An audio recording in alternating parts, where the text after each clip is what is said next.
Aba, Yahuwah, ang aming alahim na makapangyarihan sa lahat, ang nag-iisang tunay na Diyos. Sa sandaling ito, ngayong araw mismo ng banal na Sabat, ay matutunghayan mo po ang isang bahagi ng iyong mga lingkod sa iba't ibang panig ng daigdig. Magalang at nagagalak ng lubos sa paglapit sa iyo, sapagkat dakila at tapat ang aming layunin. Opo, lumalapit kami upang pasalamatan at papurihan ka po, sapagkat ikaw po ay Diyos na mabuti, puspos ng pag-ibig at banayad sa pagkagalit. Marami po kaming pagkukulang at nakagawa rin kami ng mga kasalanan. Subalit hindi mo kami pinarusahan at pinabayaan. Bagkus, paglingap at pag-iingat mo po ang aming naranasan. Ikaw po ang naging kasama ng bawat isa, lalong-lalo na po sa panahon ng aming kagipitan, sa mga oras at sandali na malubha ang aming kalagayan. Wala po kaming mahanap at maisip na salita upang ilarawan ang aming kagalakan. Subalit, narito ang aming mga sarili, buong puso, buong isip, at buong kaluluwa po naming inihahandog sa iyo bilang mga haing buhay. Tanggapin at malugod ka po sana, Aba. Purihin ka po, Aba. Luwalhatiin ang pangalan mong napakadakila sa gisag ng hindi masusukat na pag-ibig, walang hanggang awa at kaligtasan. Panginoon po naming Yahusya, ang aming iginagalang ng lubos na hari at pinakamamahal na Panginoon ng Sabat. Bilang pasasalamat sa iyo, inaanyayahan ka po namin na maging panauhing pandangal sa aming pagsamba ngayon. Sabik at hanap ka rin po ng bawat isa, pinupuri at sinasamba. Narito ang aming mga puso, bukas po para sa iyo. Manahan at pamahalaan mo po ang aming mga puso Pakinggan ang aming mga pagsamo. Wala isa man sa amin ang mabibigo. Pangunahan mo po kami sa gagawin naming pag-aaral. Tulungan po kaming matupad ang kalooban ng ating Aba at masunod ang mga dakila mong gawa at halimbawa. Aba Yahuwa, basbasan po ang aming mga handog at ang aming mga hanap buhay at ang mga lingkod mong kasalukuyang nag-aaral at naghahanap ng trabaho. Gabayan mo sila, Aba, ilayo sa mga tukso at patibong na makakapinsala sa aming mga pagsampa at pananampalataya. Buo ang aming pag-asa. Narinig mo po ang aming pagtawag at pagsamo, sapagkat ang lahat ay hinihiling namin sa pangalan ng iyong bugtong na anak, ang aming hari at dakilang tagapagligtas na si Kristo Yahusha. Amen.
Shabbat Shalom po mga minamahal kong kapatid.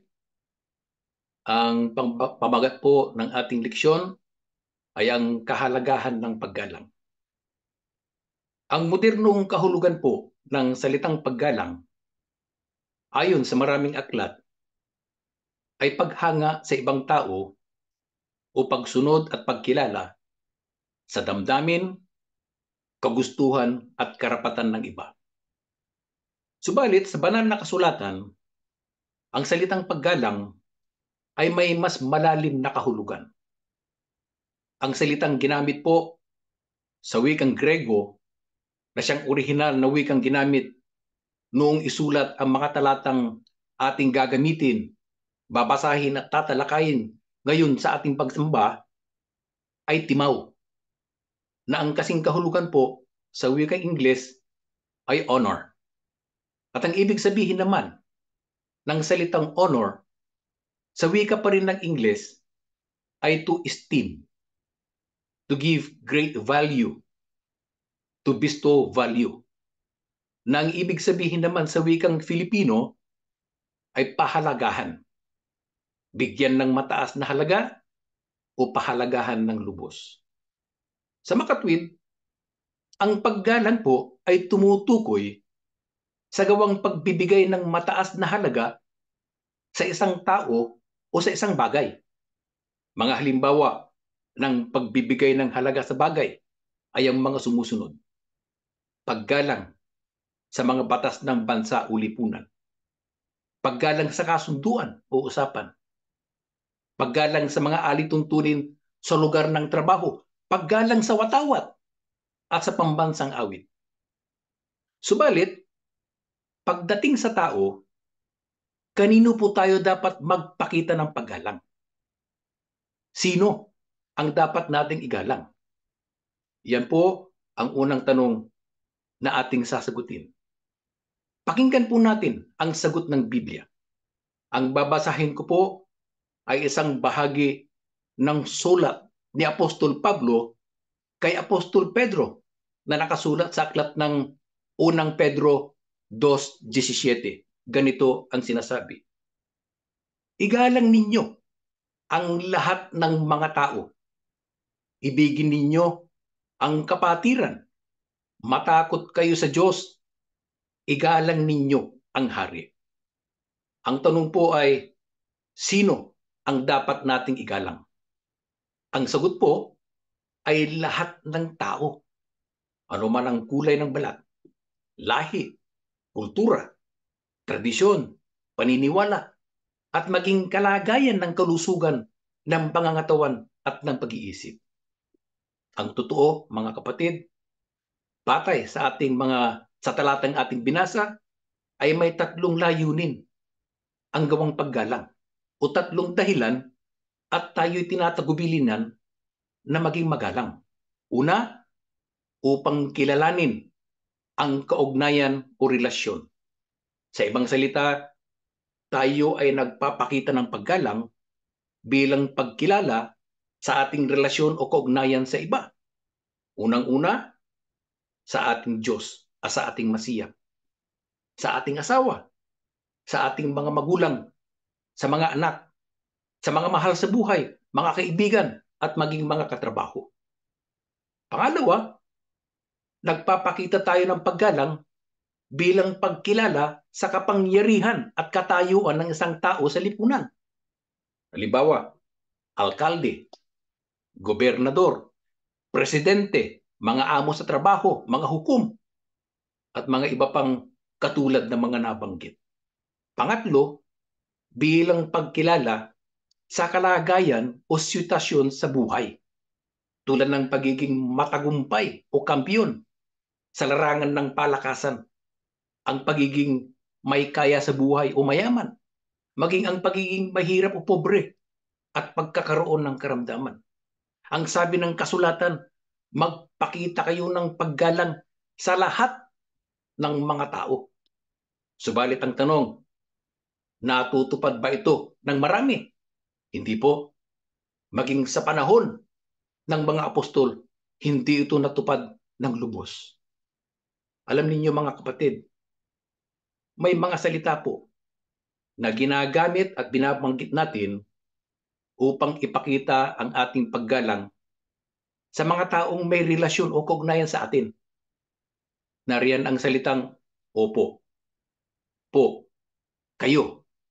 May mga salita rin po na ating ginagamit at binabanggit bilang pagkilala sa kapangyarihan ng isang tao tulad ng Your Honor, His Excellency, kung ipinapakilala natin ang presidente o ang kanyang mga ambahador o miyembro ng kanyang gabinete. Mga kapatid, mabanggit ko lamang po, ang patron po ng organisasyon na aking pinagtatrabahuan ay ang pamilya ng hari ng Inglaterra. Dati-rati po yung reyna noong siya nabubuhay pa. Aba, hindi po kami basta-basta sumasagot ng yes or no. May kalakip laging Your Majesty o kaya Your Royal Highness. At mayroon pa tayong ginagawa upang ipakita ang paggalang sa mga may kapangyarihan sa lipunan tulad ng pagbabayan ng tamang buwis at pagsunod sa mga batas. At igagalang natin ang lahat kahit pa mahirap ang kalagayan o may mabigat na karamdaman. Mga kapatid, gusto ko kayong tanungin, magagawa ba nating panatilihin ang ating paggalang sa ating mga magulang kung sila ay matanda na o wala nang kaya dahil sa katandaan o karamdaman? Baka yung po o opo ay magiging oo na lang at ang salitang kayo ay magiging ikaw na lang. Baka hindi na natin nakikita yung tao sapagkat ang nakikita na natin ay yung karamdaman at ang kawalan ng kakayahan dahil sa katandaan. Ang taong ang nakikita ay yung kapansanan o karamdaman ay hindi po maaasahan na magpapakita ng paggalang.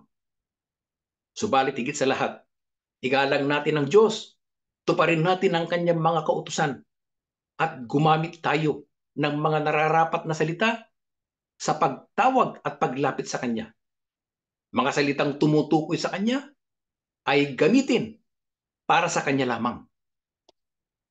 At huwag tayong sumamba na nakahiga at nakapajama. Paano tayo dapat magpakita ng paggalang sa iba? Mga taga-Roma 12:10. Magmahalan kayo na may pag-ibig bilang magkakapatid. Sa pagpaparangal sa iba ay mag-unahan kayo.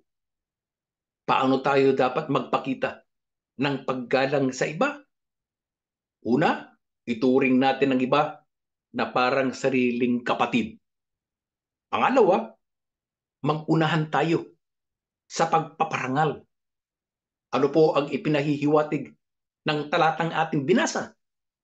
Nais po ng ating alahin na ituring natin ang iba na mas mahalaga kaysa ating sarili. Ang kapakanan ng iba ay mas mahalaga kaysa ating sariling kapakanan. Ipinakita ito ng ating alahim sa pamamagitan ng kanyang bugtong na anak. Ang ating Masiyak ay nagdanas ng napakalupit na kamatayan dahil sa kapakanan ng buong sangkatauhan. Bakit po hinahanap sa atin ito ng ating Aba? Sapagkat lahat po tayo ay nilalang niya ayon sa kanyang larawan. Ang bawat isa ay nilikha niya ayon sa kanyang anyo. Ang bawat isa ay bunga ng kanyang trabaho. Sa makatwid, ang bawat tao ay kakaiba, unique. Kaya hindi natin tinitingnan ang kulay, yung lahi, kultura, paniniwala, kapansanan at karamdaman. Pantay-pantay po tayong lahat. Mayroon akong kilalang tao, mga kapatid, na may kapangyarihan sa lipunan. Mataas din ang tungkulin sa kanyang relihiyon, matulungin at iginagalang ng marami. Halos lahat ng problema ng kanyang mga kaibigan at mga kapatid sa kanyang relihiyon ay sa kanya dinudulog. At kung siya ay kinakausap, opo doon, opo dito, sir doon, sir dito. Subalit nung siya ay nabaldado dahil sa mabigat na karamdaman at nakaupo na lamang sa wheelchair, lahat ng itinuturing niyang kaibigan at kapatid ay nagbago. Yung opo, naging oo na lang. Yung kayo, naging ikaw. Yung sir, naging masikan. Masikan ng tawag. Alam niyo kung anong ibig sabihin ng salitang masikan? Matanda. Yung marami, umiiwas at nagmamadaling umalis kung nakikita siya. Nagbago ang kalusugan ng tao, kaya ang mga taong itinuring niyang mga kapatid at kaibigan ay nagbago rin ang pag-uugali. Nawala ang kanilang paggalang. Mga kapatid, ang unang talata na ating binasa kanina ay nagbigay ng 3 dahilan upang tayo ay magpakita ng paggalang. Ang kasalukuyang talata na ating tinatalakay ay nagbigay ng isa pang dahilan. Bukod sa pagkilala sa kaugnayan, pagkilala sa kapangyarihan, at pagkilala sa kalagayan o sitwasyon sa buhay, utos ng Diyos na magpakita tayo ng paggalang. Ang paggalang sa lahat ng tao ay paggalang sa Diyos. Ito ay isang tatak o palatandaan na ang namamahala sa ating buhay ay si Yahuwah at si Yahusha. Para sa atin, ang paggalang po ay isang tunay na kaligayahan. Mga anak at mga magulang, nakasama namin ngayon sa pagsambang ito. Gawin po nating kaligayahan ang paggalang sa isa't isa. Kung maaari, lakipan po ninyo ng lambing ang paggalang tulad ng halik, yakap, pasamano, at kahit man lang tapik upang mahayag lalo ang ating kaligayahan at maramdaman ng iba ang kanilang kahalagahan. Paano ipinapakita ang paggalang? Pakinggan po natin ang sagot ng ating Panginoong Yahusha. Dito po sa aklat ng Mateo 7:12. Kaya anumang bagay na ibig ninyong gawin sa inyo ng mga tao, gayon ang gawin ninyo sa kanila, sapagkat ito ang kautusan at ang mga propeta. Paano po ipinapakita ang paggalang? Ayon sa ating Panginoong Yahusha, sundin po natin ang tinatawag na gintong panuntunan o yung golden rule. Ano po yun? Gawin natin sa iba ang nais natin na gawin nila sa atin. Ito po yung kabaliktaran ng Huwag mong gawin sa iba ang ayaw mong gawin ng iba sa iyo. Gamitin natin ng iba bilang salamin. Hindi ba tumatayo at tumitingin tayo sa salamin upang gawin ang nararapat, ayusin ang ating sarili, at upang makatiyak na maayos, maganda at pugi ang itsura. Gayon din sa kaugnayan natin sa iba. Ituring natin sila bilang ating sarili.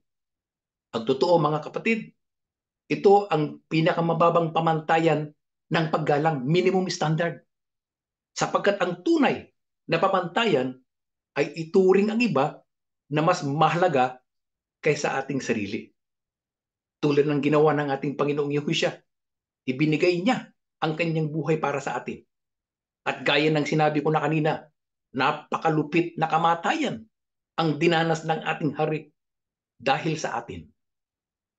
Subalit para sa kanya, sapat na sundin natin ang gintong panuntunan. Sapagkat ang totoo, kung aaminin natin ang katotohanan, hindi natin kayang gawin ang kanyang ginawa. Ano pa po ang isang paraan upang makita sa atin ang paggalang? Sa aklat po ng Tito 2:7. Sa lahat ng paraan, maging halimbawa ka ng mabuting ugali at maging tapat ka at kagalang-galang sa iyong pagtuturo. Ano pa po ang isa pang paraan upang makita sa atin ang paggalang? Magtaglay po tayo ng pag-uugali na magsisilbing maganda at mabuting halimbawa para sa iba. Paano po? Isagawa po natin ang ating ipinangangaral. Practice what we preach. Halimbawa, sasabihin ng isang tagapagturo na dapat maging magalang sa mga magulang. Subalit siya itong salbahe at walang galang sa magulang. Walang halaga ang kanyang kaugnayan sa kanyang magulang. Dalawang mahalagang bagay po ang dapat nating maunawaan at tandaan dito. Una, kung nagbago ang kalagayan ng isang tao, patuloy natin siyang igalang. Pangalawa, kung ang kalagayan naman natin ang nagbago, halimbawa, umangat ang ating katayuan sa lipunan o nakatanggap tayo ng kapangyarihan, mananatili pa rin tayong nagpapakita ng paggalang.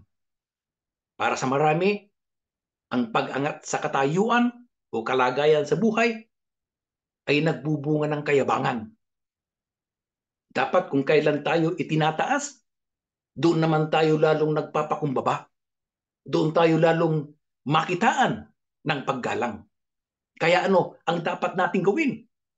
Sa lahat ng ating gagawin at sasabihin, sa lahat ng pagkakataon, maging tapat at kagalang-galang tayo. Mamuhay tayo ng banal at makadiyos na ang katumbas nito ay ibukod natin ng ating mga sarili sa mga masasamang pag-uugali ng mga tao dito sa sanglibutan upang maging mabuting halimbawa para sa kanila. Pinag-aralan na natin ito mga kapatid. Paano kung ang isang kapatid ay may hinanakit o sama ng loob sa atin, bunga ng hindi pagkakaunawaan? Kailangan pa bang magpakita tayo ng paggalang sa kanya? Pakinggan po natin ang sagot ng Biblia sa aklat po ng Roma 14, 1, 13 at 19. Tanggapin ninyo ang kapatid na mahina ang pananampalataya at huwag makipagtalo sa kanyang mga paniniwala. Kaya nga, huwag na tayong maghatulan. Sa halip, iwasan na nating gumawa ng mga bagay na magiging dahilan ng pagkakasala ng ating kapatid. Kaya pagsikapan nating gawin lagi ang mga bagay na magbibigay ng kapayapaan at makakapagpatibay sa isa't isa. Kailangan pa bang igalang ang kapatid na may hinanakit sa atin dahil sa hindi pagkakaunawaan? Ang sagot po ay opo. Alam ninyo mga kapatid, ang buong ika-14 na kabanata ng Aklat ng Roma ay tungkol po sa lahat ng hindi pagkakaunawaan ng mga kaanib sa assembly sa panahon noon. Gawa po ng mga pinagtatalunang bagay. Ang pananaw at opinyon ng isang kaanib ay iba o salungat sa opinyon ng iba. Kaya ang naging payo ni Apostol Pablo? Ang sabihan niya, dapat maintindihan ng lahat na ang angat at antas ng pananampalataya ng bawat isa ay magkakaiba. May mahina, may malakas. Kaya iwasan ninyo ang pagtatalo. Huwag ninyong hatulan ng iba dahil o batay sa kanyang paniniwala o opinyon, kundi igalang ninyo ang kanyang paniniwala o opinyon. Sa inyong mga pag-uusap-usap, ang isaalang-alang ninyo ay ang pananatili ng kapayapaan at pagpapatibay sa isa't isa. Tiyakin natin na ang hindi natin pagkakaunawaan ay hindi po makakapinsala sa kapayapaan at kaayusan sa loob ng assembly at sa ating pamilya. Bakit ganito ang naging payo ni Apostol Pablo? Sapagkat alam niya na ang pagtatalo at pagiging mapanghatol o mapanghusga ay walang mabuting ibubunga at magsisilbing dahilan lamang upang ang kapatid ay magkasala. Ang taong hindi nagkakasundo, mga kapatid, at galit sa isa't isa ay hindi ho maaasahan na magsasabi o magbibitiw ng mga matatamis na salita tungkol sa isa't isa. Bagkus sila ay magbabanta at mag-iisip pa ng masama. Ang sabi ng isa, ano ba ang natapos mo? At ipinipilit mo ang inyong opinion para bagang napakataas ng pinag-aralan mo. Ang sagot naman ng isa, may oras ka rin. Sila po ay nahuhulog sa kapangyarihan ng kasalanan. Ito po ang sinasabi ni Apostol Pablo na dapat nating iwasan sapagkat pinangangalagaan niya ang kapayapaan at ang pagpapatibay sa isa't isa sa loob ng assembly. Ipagpapatuloy po ang ating pag-aaral.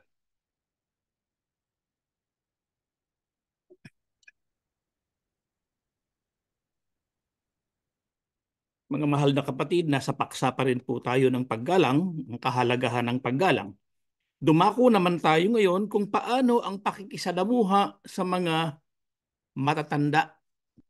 Paano natin maipapakita ang paggalang sa matatanda? Sa aklat po ng unang Timoteo 5, talata ay 1, huwag mong pagsasabihan ng marahas ang matatandang lalaki. Sa halip, kausapin mo sila na parang iyong ama. Ituring mo ang mga kabataang lalaki na parang mga kapatid. Paano po natin maipapakita ang paggalang sa matatanda? Sa atin pong binasa, pinapaalalahanan ni Apostol Pablo si Timoteo na huwag anyang pagsasabihan ng marahas ang mga matatandang lalaki. Sa halip, sa pakikipag-usap sa kanila, ituring sila na iyong ama ang iyong kinakausap. Ito po ba, mga kapatid, ay dahil sa ang binanggit ay matatandang lalaki, angkop lamang po ba ito sa matatandang lalaki? Hindi po. Kundi maging sa mga matatandang babae rin. Kung atin silang kinakausap, ituring natin sila na ating ina. Paano po ba natin kinakausap ang ating ama at ina? Hindi ba buong galang po? Sa talata, binanggit din ang mga kabataan. Ano naman ang dapat maging pagtuturing sa mga kabataan? Dapat ituring natin silang mga nakababata nating kapatid. Paano po ba natin kinakausap ang ating mga nakababatang kapatid? Marahan, mahinahon, may kalakip na pag-ibig. Bakit po? Sabi nga sa Biblia, yung mga ibang mga kabataan umiinom pa ng gatas. Kaya fragile, mahina, hindi dapat kausapin ng ang level ay sa level ng mga matured, kundi iaangkop natin ang pakikipag-usap sa mga bata sa kanila ring edad. Bakit kailangan nating igalang ang mga nakatatanda sa atin, mga kapatid? Ang totoo po, regardless kung matanda o hindi ang ating kausap, ibig sabihin ay maging sino man siya, ang pagiging magalang po ay isang kagandahang asal, isang batas na dapat nakasulat sa ating puso. Sa kaso po ng mga matatanda, alam na po natin na ang mga matatanda o mga senior citizens ay maramdamin. Wala pong exemption dyan. Lahat po ng mga matatanda na, lahat sila ay maramdamin. Ang pagiging maramdamin po, nagiging dahilan ng pagiging bugnutin. Ang bugnutin ay mainitin ang ulo, madaling magalit. Kaya kailangan ang lubhang pag-iingat sa mga matatanda kapag sila ay kinakausap natin. Magandang gawin natin ay isaalang-alang ang kanilang mga naging karanasan sa buhay, mga pinagdaanan nila sa buhay. Ang totoo, kung tayo po ay makikinig sa na mabuti sa kanilang mga sinasabi, ay tiyak na mayroon tayong mapupulot na karunungan. Sapagkat tulad nga ng kasabihan, experience is better than education. Ano po ang ating makikita sa taong magalang, mga kapatid? Tingnan po natin ang nakasulat sa unang Korinto 13, talatang 4 hanggang 7. Ang taong may pag-ibig ay mapagtiis, mabait, hindi marunong mainggit, hindi hambog o mapagmataas, hindi bastos ang pag-uugali, hindi makasarili, hindi magagalitin o mapagtanim ng sama ng loob sa kapwa, hindi natutuwa sa kasamaan, kundi nagagalak sa katotohanan, matyaga, laging nagtitiwala, laging may pag-asa, at tinitiis ang lahat. Ano po ang ating makikita sa taong magalang, mga kapatid? Dito po sa mga talatang ating binasa, inisa-isa ang tatak o ang mga katangiang makikita sa isang taong magalang. At kung ano ang kabaligtaran ng mga katangiang ito, ay ang siyang binabanggit naman ng Biblia na mga hindi magalang na tao. Ano po ba ang kabaligtaran ng magalang? E di hindi magalang. Kung hindi magalang, eh ano po? Bastos. Ang bastos po o hindi magalang ay kabaligtaran naman ng pag-ibig. Ang taong hindi magalang, walang pag-ibig sa kanyang puso. Dapat nating igalang ang ating kapwa, pero kung hindi natin iginagalang ang ating kapwa, wala tayong pag-ibig, mga kapatid. Hindi natin nasusunod ang utos na ibigin mo ang iyong kapwa, maging ang kaaway. Ang sabi po ng ating amang Yahuwah, ng lalangin ng tao, sabi niya, lalangin natin ang tao ayon sa ating wangis. Sa makatuwid, mga kapatid, ang tao ay nilalang na kawangis ni Yahuwah.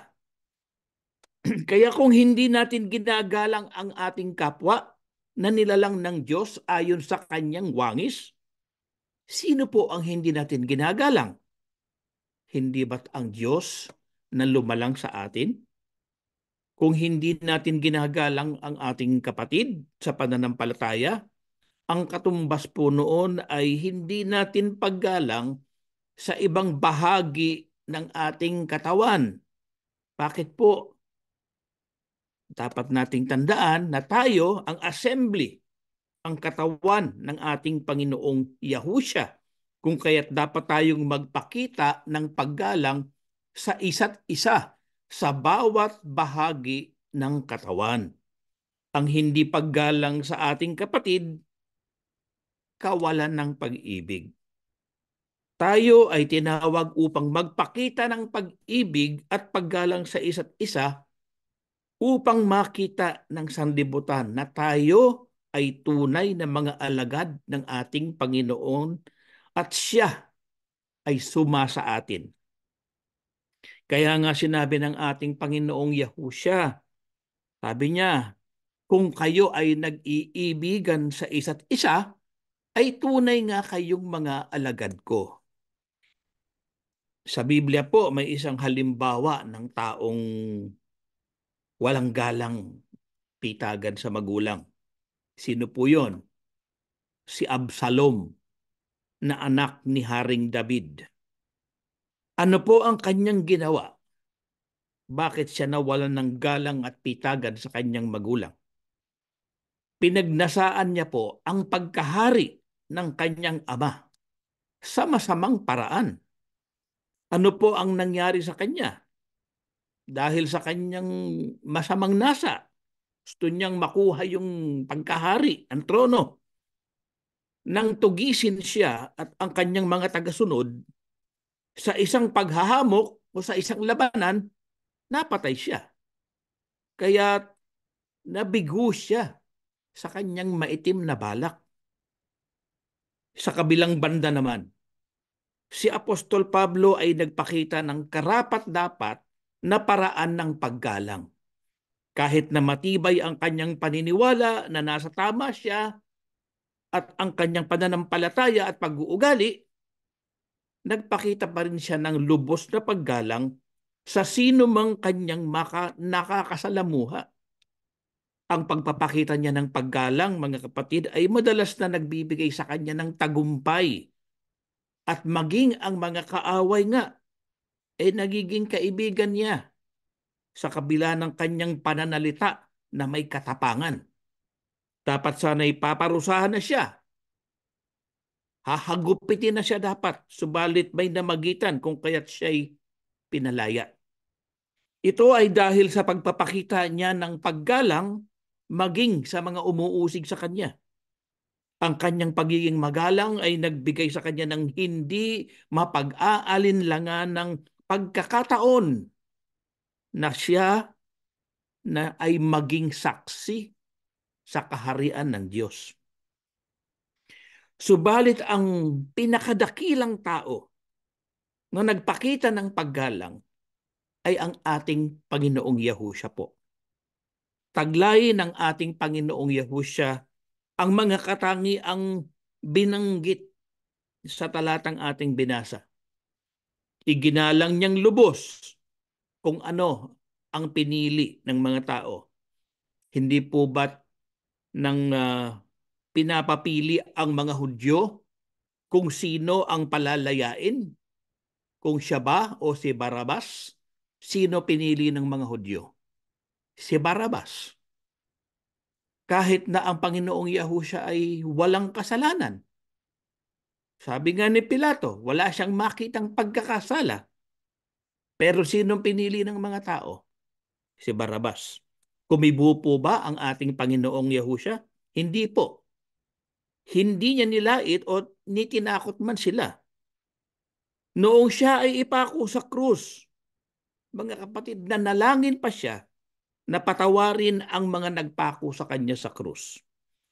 Pinarangalan niya si Yahuwah at sinunod ang kanyang kalooban. Kanino po tayo dapat mag-ukol ng banal na paggalang? Aklat po ng Lucas 6:46.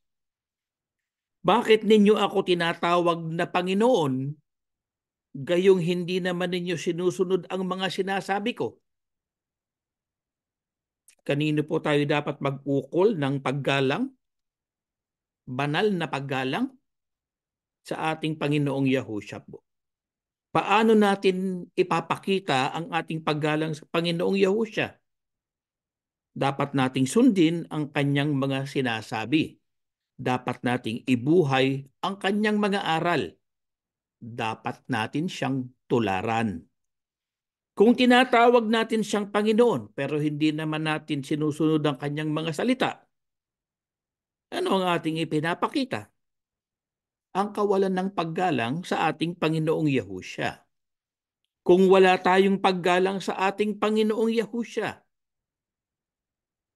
binabaliwala natin ang lahat ng kanyang ginawang pagsasakripisyo, maging ang kanyang kamatayan upang tubusin lamang ang ating mga kasalanan. Subalit higit sa lahat po, kanino tayo dapat mag-ukol ng lubos na paggalang at pagpipitagan? Basahin po natin ang sagot sa aklat ng Hebreo 12:28. Kaya magpasalamat tayo sa Diyos dahil kabilang na tayo sa kaharian niya na hindi nayayanig. Sambahin natin siya sa paraang kalugod-lugod na may takot at paggalang sa Kanya. Higit sa lahat po, kanino tayo dapat mag-ukol ng lubos na paggalang at pagpipitagan? Sa ating amang Yahuwah. Paano natin maipapakita ang ating lubos na paggalang at pagpipitagan sa Kanya? Ayon sa talata, pasalamatan natin siya sapagkat nakabilang na tayo sa Kanyang kaharian na hindi nayayanig. Ano po ba yung kahulugan ng kaharian na hindi nayayanig? Binasa po natin yung Hebreo 12:28, may paliwanag po sa 12:25 hanggang 27. Ang mga tao noon ay hindi, ang mga Israelita noon ay hindi nakinig sa mga isinugo ng ating Diyos na mga propeta. Kaya hindi sila nakaligtas sa parusa. Nang si Yahuwah na ang magsalita, nayanig ang lupa. Subalit sabi niya, minsan ko pang yayanigin hindi lamang ang lupa, kundi pati ang langit.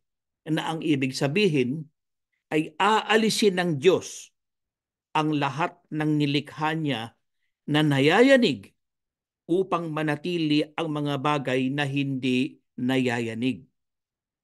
Ano po ang isang bagay na taglay natin, mga kapatid, na hindi dapat nayayanig? Ang atin pong pananampalataya. Ibig sabihin, dapat magtaglay tayo ng pananampalatayang matatag, hindi nayayanig. Kung matatag ang ating pananampalataya at hindi nayayanig, tayo ay mananatili sa sandaling yanigin ni Yahuwang muli ang langit at lupa, mga kapatid. Yan po ang kahulugan nung kahariang hindi nayayanig. At dahil nakabilang na tayo sa kaharian niya na hindi nayayanig, ay dapat tayong maghain sa Kanya ng pagsamba na katanggap-tanggap. Pagsambang karapat-dapat. Anong uri ng pagsamba? Pagsambang magpapakita ng mataas na paggalang at pagpipitagan po. Pagsambang kamangha-mangha at kagilagilalas. Parangalan po natin siya sa ganoong uri ng pagsamba. Ano po ang ipinapakita ni Yahuwah sa mga may banal na takot at pagpipitagan sa Kanya? Mga huling talata po na ating babasahin, Salmo 103, mga talatang 10 at hanggang 14. Hindi niya tayo pinarurusahan ayon sa ating mga kasalanan. Hindi niya tayo ginagantihan batay sa ating pagkukulang. Dahil kung gaano man kalaki ang agwat ng langit sa lupa, ganoon din kalaki ang pag-ibig ng Diyos sa mga may takot sa Kanya. Kung gaano kalayo ang silangan sa kanluran, ganoon din niya inilalayo sa atin ang ating mga kasalanan. Kung paanong ang Ama ay nahahabag sa kanyang mga anak, ganoon din ang pagkahabag ni Yahuwah sa mga may takot sa kanya. Dahil alam niya ang ating kahinaan, alam niyang nilikha tayo mula sa lupa. Ano po ang ipinapakita ni Yahuwah sa mga may banal na takot at pagpipitagan po sa kanya? Ayon sa ating binasa, hindi niya tayo pinarurusahan sa ating mga kasalanan. Hindi tayo ginagantihan batay sa ating mga pagkukulang. Bakit po? Dahil sa walang maliw na pag-ibig niya sa atin. Gaano po kalaki ang pag-ibig sa atin ng ating Ama? Kasin laki at kasin lawak ng agwat ng langit sa lupa at ng silangan sa kanluran. Ganoon din niya nilalayo ang ating mga kasalanan sa atin, kung gaano ang layo ng silangan sa kanluran. Paano siya nagpakita ng pag-ibig sa atin, mga kapatid? Nang isugo niya, isinakripisyo niya ang kanyang bugtong na anak upang tubusin tayo sa ating mga kasalanan.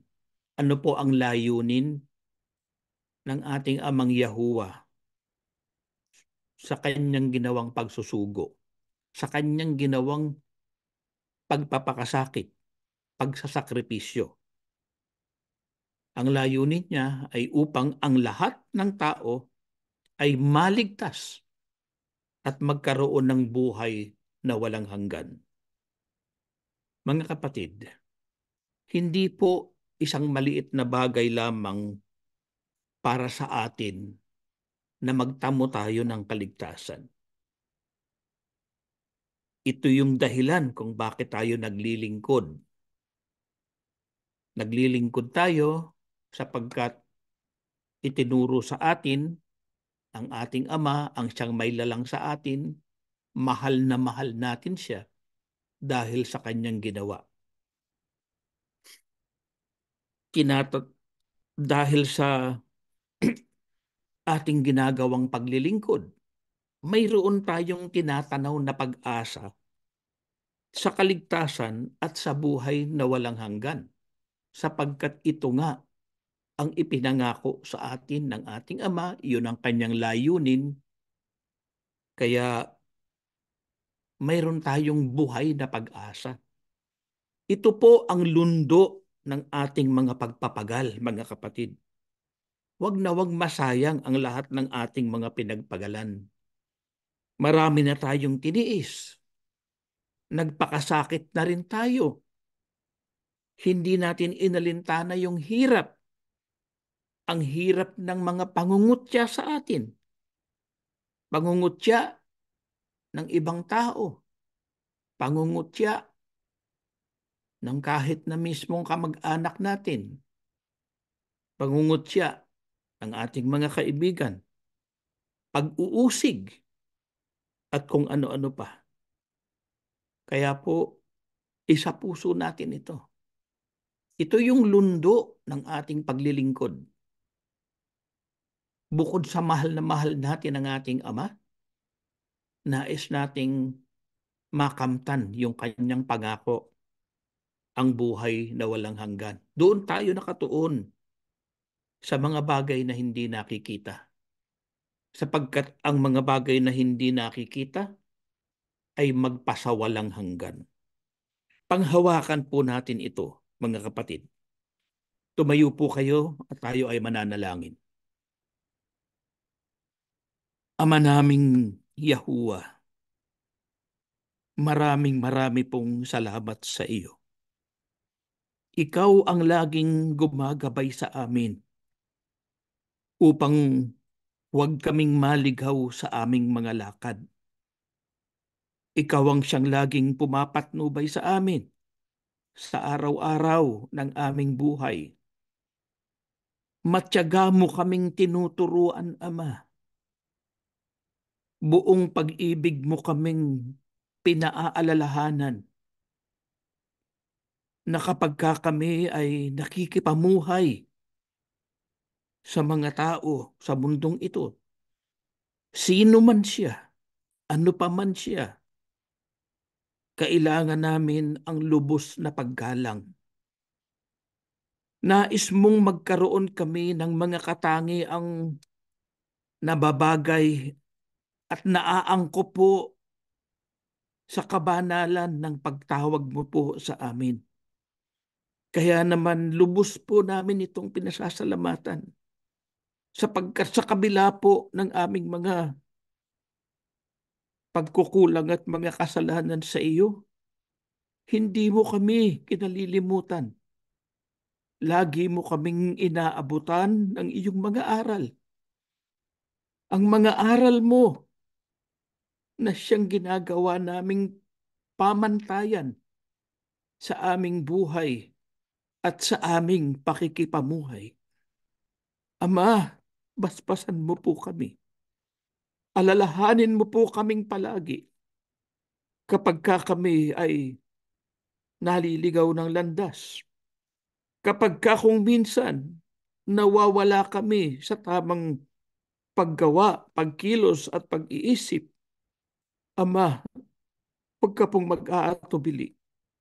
Paalalahanan mo po kami upang muli kaming manumbalik sa iyo. Malugod ka naman sa bawat isa sa amin upang kami magmana ng mga pangako mo sa amin. Ang buhay na walang hanggan diyan sa bayang inilalaan mo para sa amin. Samantalang habang narito pa kami sa mundong ito, pagpalain mo po kami. Ingatan mo po ang aming pananampalataya. Maipakipaglaban namin ito sa gitna ng lahing liko. Makita mong magliwanag na lubos ang aming ilaw. Panginoon po naming Yahushua, ikaw ang aming hari. Ikaw ang aming tagapamagitan sa ating Ama. Ikaw rin ang aming tagapagligtas. Narito kami, Panginoon. Basbasan mo po kami. Kahabagan mo po kami. Huwag mo kaming pababayaan. Lagi mo kaming ipamagitan sa Ama. Hilingin mo sa ating Ama ang kapatawaran ng aming mga kasalanan. Nang upang sa gadon, maging karapat-dapat kami sa ginagawa naming paglilingkod, hindi lamang sa iyo, maging sa ating Amang Yahuwah. Ama, sumasampalataya po kami. Dinirinig mo po ang aming mga dalangin.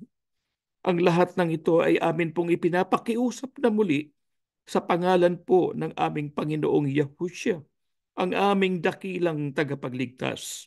Amen.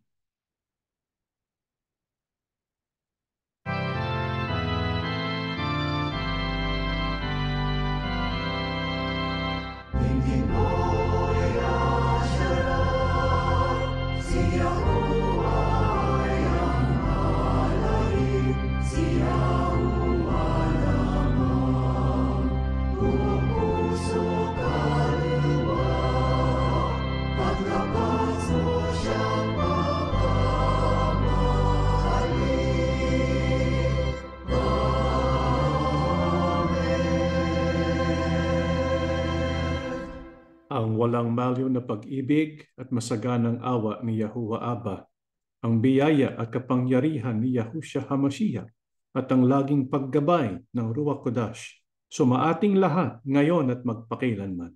Amen. Mga kapatid, kaunting paalala lang. Bukas po ay meron po tayong isasagawang Bible Summary Discussion, Open Forum. Ito po ay kaugnay ng ating proyekto na mabasa natin ang buong Biblia sa loob ng isang taon. Kaya ang aming inaasahan na tapos yun na yung pagbabasa ng Book of Job tsaka Book of Genesis. Kung hindi, ito po ay pagkakataon para tayo maka-catch up. Meron po tayong Bible summary of those two books tsaka discussion about what we have learned. Pangalawa, meron po tayong isasagawa bukas din, araw po ng Sabado, dito po sa Estados Unidos, pero sa araw po ng Linggo, dyan po sa Maynila, ang ating BQ8 Tagalog, ang paksa, tama ba ang turo ng Iglesia ni Cristo ukol sa Roma 10:15? Paano silang magsisipangaral kung hindi sila mga sinugo? Ito po yung ating susuriin at tatalakayin. At paalala rin po sa Children's Ministry, ito po yung gagawin February 9 tsaka February 10. At yun pong ating in-person Bible-based well-being seminar na may kasama na rin pong pagsamba, isasagawa po sa Edgewood, Washington. Dahil po ito ay in-person, inaanyayahan po namin kayo na makasama po kami sa ganitong gawain. Subalit kung hindi po kayo makakadalo, ito po ay magiging available sa pamamagitan po ng Zoom, tsaka Facebook, tsaka YouTube. At bilang panghuli, meron po tayong isasagawang seminar at discussion tungkol po sa Finding the One, tungkol po sa pag-aasawa. Lahat ng mga kabataan na gustong malaman kung anong dapat gawin para makatiyak na yung kanilang pipiliin na maging asawa ay ang kalooban ng ating Ama. Ito lang po ang ating mensahe. May Yahuwah Abba and Yahushua HaMashiach bless all of us.